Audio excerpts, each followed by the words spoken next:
വീട്ടിൽ കഞ്ചാവ് ചെടി വളർത്തിയതിന് പിടിയിലായ ഏജീസ് ഓഫീസ് ജീവനക്കാരൻ ജതിൻ വിത്ത് എത്തിച്ചത് രാജസ്ഥാനിൽ നിന്നും മൊഴി. ആദ്യമായിട്ടാണ് ചെടി വളർത്തുന്നതെന്നും കൂടെ താമസിക്കുന്നവർക്ക് ഇതിൽ പങ്കില്ലെന്നും ജതിൻ എക്സൈസ് ഉദ്യോഗസ്ഥരോട് പറഞ്ഞു. ജതിനെ കോടതിയിൽ ഹാജരാക്കി റിമാൻഡ് ചെയ്തു.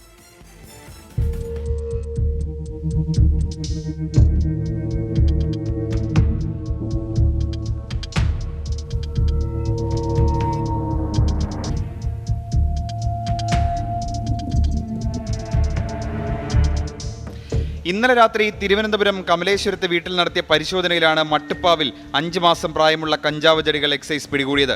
കൂടെ കഞ്ചാവ് വിത്തുകളും പിടികൂടിയിട്ടുണ്ട്. വീട്ടിൽ ജതിനെ കൂടാതെ മറ്റു 2 പേരും ഉണ്ടായിരുന്നു. മൂവരും ഏജീസ് ഓഫീസിലെ അസിസ്റ്റന്റ് ഓഡിറ്റ് ഓഫീസർമാരാണ്. രാജസ്ഥാൻ സ്വദേശിയായ ഇയാൾ 2 വർഷം മുമ്പാണ് തിരുവനന്തപുരത്ത് ജോലിക്കെത്തുന്നത്. പ്രാഥമിക ചോദ്യം ചെയ്യലിൽ ആദ്യമായാണ് ടെറസിൽ കഞ്ചാവ് കൃഷി ചെയ്തതെന്നാണ് മൊഴി. കൂടെയുള്ളവർക്ക് പങ്കില്ലെന്നും ജതിൻ മൊഴി നൽകിയിരുന്നു. എന്നാൽ എക്സൈസ് ഇത് വിശ്വാസത്തിലെടുത്തിട്ടില്ല.